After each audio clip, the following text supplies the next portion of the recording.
हमारे तीसरे मेहमान जो आज पहली दफ़ा हमारी इस नशिस्त का हिस्सा बने हैं, डॉक्टर मोहम्मद हसनैन रज़ा साहब, आपको भी खुश आमदीद कहूँगी, आपका बेहद शुक्रिया।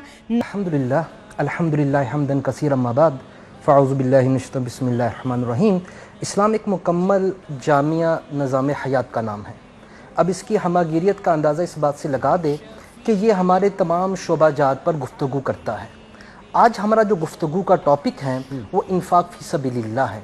इससे क्या मुराद है? ज़रूरतमंदों, यतीमों और बेसहारा लोगों पर अल्लाह की खुशनुदी के लिए खर्च करना, इसको इन्फाक फ़ी सबीलिल्लाह कहा जाता है। और कुरान करीम की मुतअद्दिद आयात हैं जिसके अंदर अल्लाह तबारक व तआला अहले ईमान को हुक्म दे रहे हैं कि आप मेरी बारगाह में खर्च करें। फ़र्ज़ कर लीजिए कि मैं अल्लाह की राह में खर्च करता हूँ, ये मुझे हुक्म है। ये जो आपने बताया 700 गुना बढ़ा दिया जाता है, ये तो बात का अमल है। पहले मुझे हुक्म दिया जा रहा है कि खर्च करो, और अहले ईमान की खुसूसियात हैं, आमिनु बिल्लाहि व रसूलिहि व अनफिकु मिम्मा जअलकुम। आप अल्लाह पर, उसके रसूल पर ईमान लाइए और खर्च कीजिए जिस माल पर अल्लाह ने आपको नाइब बनाया है, आपको नाइब बनाया है। देखिए, हम ब्रेक से पहले बात कर रहे थे कि रसूलुल्लाह सल्लल्लाहु अलैहि वसल्लम ने अपने मानने वालों के लिए जो अमली हदायत दी हैं वो दो तरह से हैं। एक हदायत का ताल्लुक तो हुकूकुल अल्लाह से है, जिसके अंदर नमाज, रोज़ा, इबादत हैं, और एक हुकूकुल इबाद है। आज का जो मौजू है इन्फाक फ़ी सबीलिल्लाह, ये बड़ा मारकतुल आरा मौजू है। यानी कि बाज़ औक़ात इन्फाक फ़ी सबीलिल्लाह एक तरफ हुकूकुल अल्लाह भी हैं, दूसरी तरफ हुकूकुल इबाद भी हैं। और कुरान करीम ने तो अहले ईमान की ये खुसूसियत बयान की हैं कि वो नमाज कायम करते हैं, अदा करने वाले, और माल को खर्च करने वाले हैं। ये माल चंद रोज़ा है इंसान के पास, और अनकरीब एक वक्त आएगा जब ये माल भी छिन जाएगा और इंसान को खाली हाथ जाना पड़ेगा। दूसरा जो आपने पहले जिक्र किया ना कि 700 गुना बढ़ा दी जाए, ये मालिक का हुक्म है। बंदे की ये हसीयत नहीं है, गुलाम की ये हसीयत नहीं है कि अपने मालिक से पूछे या अपने मालिक की दी हुई नेमतों पर गुफ्तगू करे। मैं आपको एक छोटी सी मिसाल देता हूँ कि इंसान की अक्ल महदूद है और अल्लाह ताला की ज़ात लामहदूद है। लामहदूद चीज़ें महदूद में नहीं समाया करती, महदूद चीज़ों को ही लामहदूद में जाके समाना होता है। जब लामहदूद चीज़ों में महदूद चीज़ें समा जाती हैं तो उनकी इज़्ज़त और तौक़ीर बढ़ जाती हैं। मैं आपसे एक बात अर्ज़ करूँ कि नबी करीम सल्लल्लाहु अलैहि वसल्लम नमाज, ईद की नमाज के लिए जा रहे थे, तो हज़रत अम्मा आयशा सिद्दीक़ा रज़ियल्लाहु अन्हा ने पूछा, या रसूल सल्लम, आप कुछ माल दे जाएँ कि आपकी नमाज के बाद मदीना के मसाकीन आएंगे तो उनकी खातिर तवाज़ुन के लिए मैं कुछ इंतज़ाम कर सकूँ। तो रसूल सल्लल्लाहु अलैहि वसल्लम ने फरमाया, मेरे पास तो माल नहीं है। आप ये कह के नमाज़ पढ़ाने चले गए। जब ईद की नमाज के बाद वापस अपने घर की तरफ लौटे तो एक जम्मे गफ़ीर मसाकीन और गुराबा का आपके बाहर दस्तरखान में बैठा हुआ था।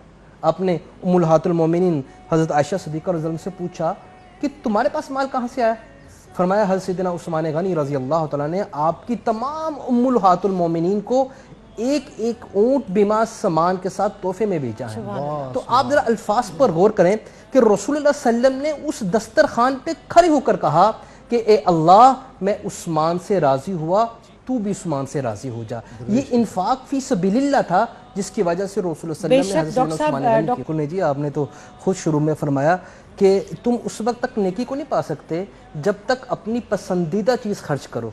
यानी कि मैं अपने लिए पसंद करता हूँ इज़्ज़त को, एहतराम को, तो मैं औरों के लिए पसंद क्यों नहीं करता? रिश्वत भी पसंद करता हूँ। नहीं पकड़ते ना। देखिए, जो नफीस और जो मोमिन इंसान है, वो जिसमें इखलाक हसना है, जिसके अंदर इस्लामिक वैल्यूज़ हैं, वो इन चीज़ों को पसंद नहीं करता, चाहे उसके घर में गुर्बत और फाकी क्यों ना हो। मैं आपको छोटी सी एक मिसाल देता हूँ कि हमारी ज़िंदगी के अंदर जितनी भी मुसीबतें हैं वो सारी की सारी गैर इख्तियारी नौइयत की हैं।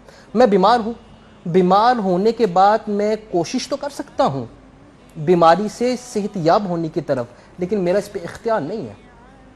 मैं गरीब हूँ, अपनी गुर्बत को दूर करने के लिए मैं मेहनत, कोशिश, जदोजहद कर सकता हूँ, लेकिन इस हालत से निकलने के लिए मुझे इख्तियार नहीं है। नबी करीम सल्लल्लाहु अलैहि वसल्लम की हयात मुबारका देखें, आप पर जितनी भी मुसीबतें आई वो आपकी इख्तियारी नौइयत की थी। घर में 60 दिन तक चूल्हा ना जलता, ओहद पहाड़ खड़ा होता। या रसूल सल्लम, आप हुक्म दें तो सोने चांदी में डल जाओ, इख्तियार हैं। आपने उस इख्तियार को उम्मत के लिए इस्तेमाल नहीं किया। ये जो माल का खर्च करना है, एक शख्स हैं, अगर वो बहुत बड़ा आलिम है, बहुत बड़ा मुफस्सिर है, बहुत बड़ा मुत्तकी है, لیکن جسٹس صاحب میں آپ کو بتاؤں کہ کسی غریب کی مدد کرنے پر قابض ہونے کے باوجود، اختیار ہونے کے باوجود نہیں کرتا تو وہ عبادت گزار نہیں ہے۔